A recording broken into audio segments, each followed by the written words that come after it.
Ayer comentábamos aquí en el programa esta situación que ha encendido todas las alertas.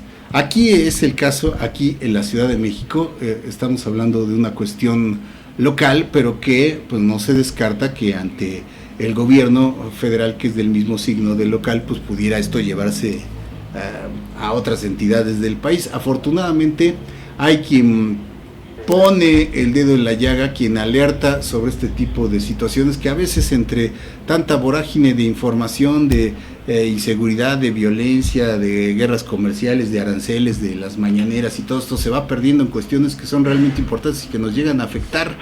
Es el caso de estas leyes que da a conocer sobre derechos humanos en la Ciudad de México, que concretamente en el artículo 60 se le está llamando ya la ley de los invasores, y hay un hombre que puso el dedo en la llaga y que hizo que todos voltearan a analizar y a ver esto.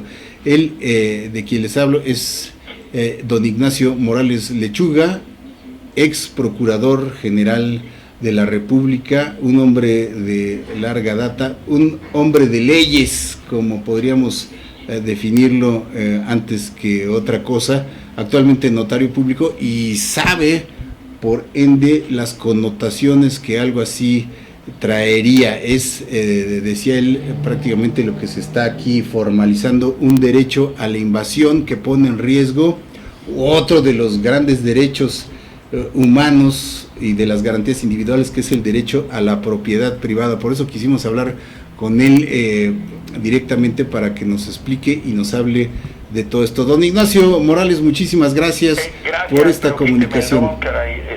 Ignacio o Nacho, como quieras. Muy bien, señor. Gracias, Jorge Luis, muchas gracias. Muchas gracias, señor. Quiero hacer un acotamiento ahí importante, porque luego se confunden. Yo soy notario público hace 45 años. Lo que pasa es que me separé del notariado para participar en el servicio público. Originalmente tenía yo la idea de hacerlo un año y regresé 16 años después.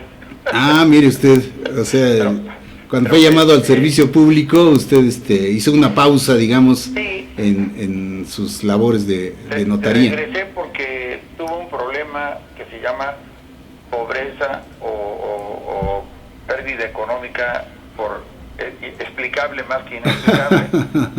Así es, hay que chambearle, ni modo, ¿verdad? Sí, me fui quedando sin recursos en el servicio público y entonces regresé acá y ahora estoy muy a gusto, muy contento en el desempeño de mi función notarial. Así es, señor. ¿Por qué le puedo servir? Mire, usted, pues, antes que nada destacar que fue usted de los primeros que puso el dedo en la llaga sobre lo que usted mismo define como un adefesio jurídico, ¿no? que se llevó a cabo aquí en el Congreso de la ciudad, ¿no? De ley, el 8 de febrero, y el mismo texto dice que entró en vigor el 1 de febrero, pues eso rompe las elementales y mínimas normas de constitucionalidad, de vigencia, de retroactividad, todo. Entonces, a partir de ahí, prepárate a leer un adefesio, un monstruito. Y cuando llegas al artículo 59 y 60, el 60 en particular, pues se le ponen a uno los pelos de punta al ver que la propiedad privada peligra, amenaza, y al decir la propiedad privada, pues peligran, amenazan las familias, los propietarios, las gentes que han trabajado toda su vida, han hecho un esfuerzo de ahorro y que lo han invertido en su departamento, en su casa, el terrenito que van construyendo poco a poco. México es un país de mucho esfuerzo, nada más basta con salirse tantito de la ciudad y va uno viendo cómo el entorno va cambiando rumbo a Ecatepec y se ven los bloques estos, primero pelones, luego se ve cómo van cambiando, van ampliando una especie de casas orgánicas que van creciendo como crece la familia y como crecen las posibilidades económicas de la familia. Ahí se ve el esfuerzo de lo que representa la propiedad y el esfuerzo del ahorro, y eso es lo que están poniendo contra la pared, pues ese artículo 60 de la ley llamada contradictoria, paradójicamente o burlonamente, constitucional de derechos humanos. Así es, porque bien apuntaba usted, pues todas las leyes de hecho deben ser constitucionales, ¿no? Es hasta... Nunca he visto una ley que diga ley inconstitucional de esto, de aquello, ¿verdad? Exactamente, es como un pleonasmo jurídico, ¿no? Un pleonasmo jurídico, sí, es cierto. Entonces, licenciado, es inconcebible, como usted mismo señala, que prácticamente aquí la ley cobije pues a los invasores, cobije a quien Así se te es. mete a un departamento y lo reclama como propio, o a un El texto arrendatario lo permitía, Jorge Luis, pero que, afortunadamente ayer la jefa de gobierno dijo de inmediato se que aparta, ella no estaba ¿verdad? de acuerdo con la redacción como había concluido y que solicitaba a los diputados la revisión del texto para su modificación o cambio. Así es, se lavó las manos, aplicó la de Pilatos, después vaya la columna que usted publicó en el Universal, que prácticamente se viralizó, ¿no? Sí. Y que tuvo eco tanto en legisladores de oposición como en el propio sector inmobiliario, ¿no? Que bien lo apunta usted, está tan golpeado, ¿no? Y tanto el negocio chueco que desafortunadamente se da en torno a esto. Hoy, pues ya me imagino organizaciones pseudosociales que promueven estas invasiones, pues estaban felices, ¿no? De que en todo momento se les diera la ley. Apuntaba concretamente, entre otras cosas, licenciado, discúlpeme, el hecho de favorecer a estos invasores y prohibía prácticamente el desalojo, ¿no es así? Así es. Ponía tantos requisitos y condiciones que prácticamente lo haría inútil o impracticable.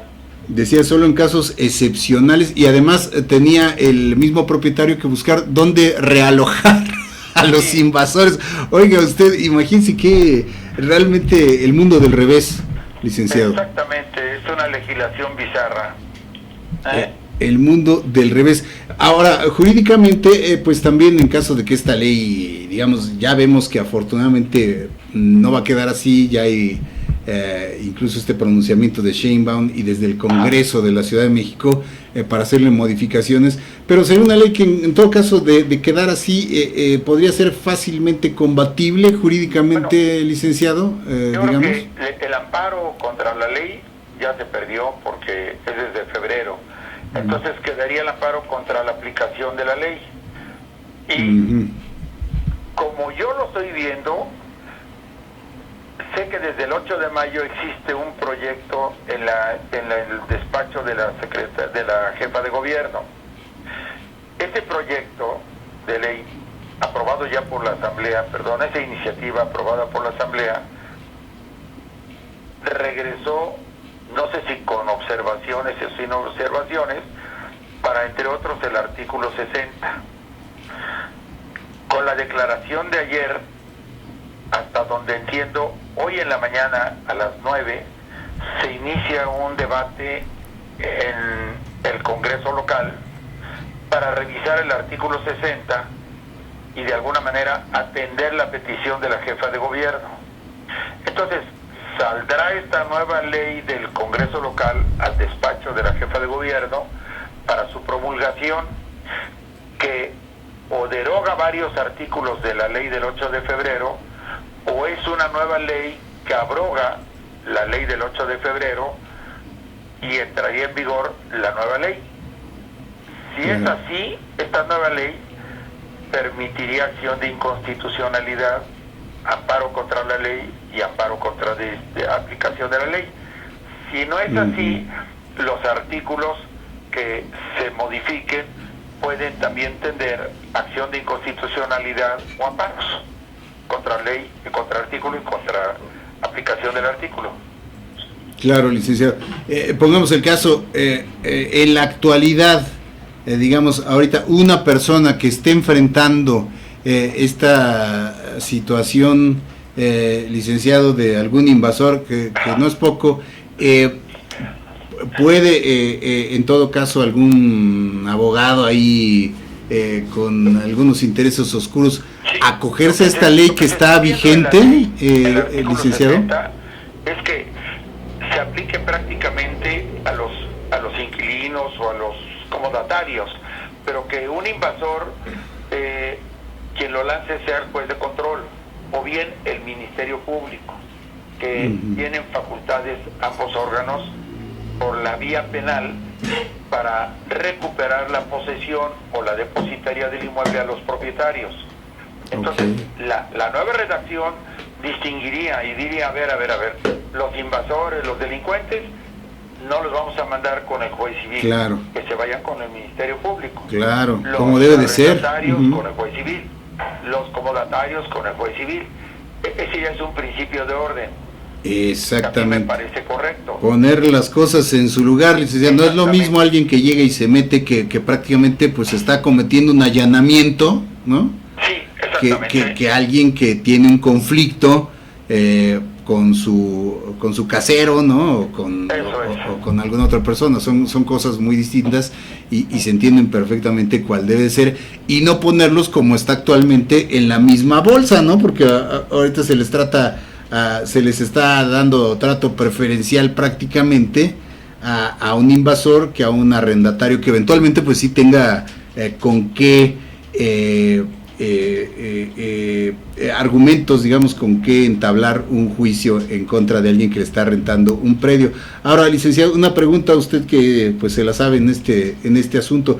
Por aquí en el auditorio nos preguntaban, ¿es verdad que una persona a través de los años puede generar derechos sobre una propiedad, ya sea rentándola por el lado de un contrato todo, o bien hasta en el caso de los invasores que dicen después de varios años que yo pagué las cuentas, que yo pagué el predial? ¿Es verdad esto, licenciado? Ajá. Digamos, tiene varios derechos.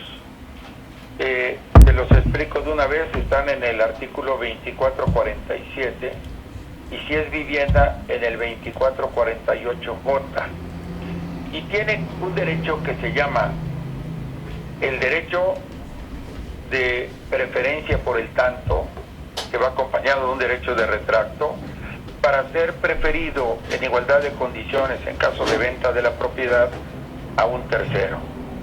Segundo, tiene derecho de preferencia para un nuevo arrendamiento. Y tercero, tiene una cuestión automática en la ley que se llama el derecho, digamos, no, el de continuar en el arrendamiento, sino tácita reconducción. Esa tácita reconducción consistiría en que si llegada la fecha de vencimiento del contrato no desocupa, el contrato se tendría que continuar vigente en las mismas condiciones, pero ya la duración del arrendamiento sería indefinida, de tal suerte que se podría acabar con un aviso de 2 meses de anticipación que el arrendador o el arrendatario le dé a su contraparte, dando por terminado el contrato. Ahora, esos son los derechos de un arrendatario. Ahora, un arrendatario que no paga la renta y se convierte mediante una conducta ilícita en poseedor irregular del inmueble, aquí la ley dice, bueno, un poseedor que tenga un título de posesión, una compraventa, una venta de otro poseedor, y que no se conozca o no exista un propietario, puede adquirirlo por usucapión, y si tiene propietario podría ser por prescripción mediante un juicio. Este juicio tiene que enderezarse contra el titular registral para que proceda.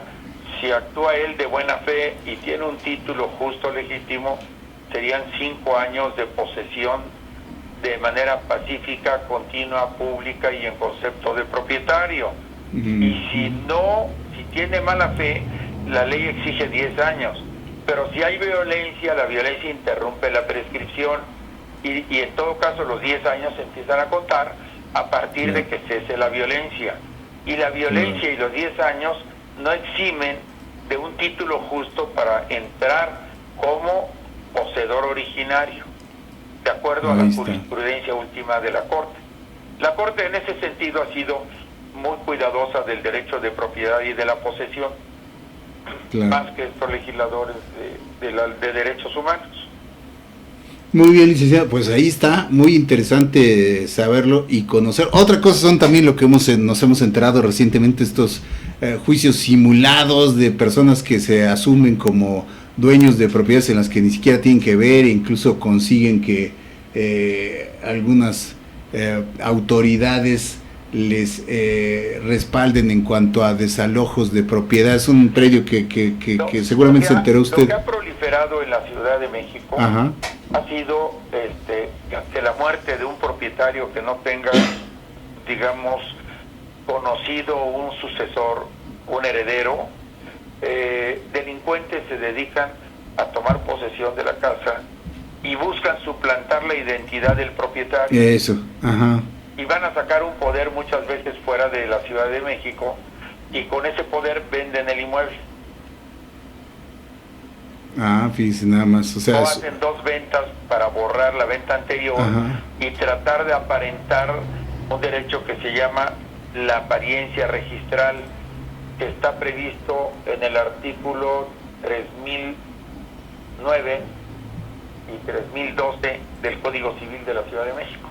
Eso es lo que ocurrió recién aquí en un predio en el centro de la ciudad, ¿no? Que finalmente creo que ya perteneciente a una fundación, se asumen como dueños. Los predios del centro de la ciudad también fueron muy agredidos por las leyes de congelación de rentas. Uh-huh. De 1942 hubo 16 leyes y los dejaron flotando.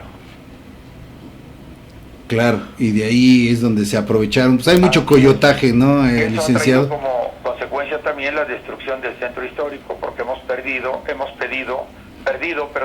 construcciones del siglo XIX o del siglo XVIII que por la falta de inversión se han destruido.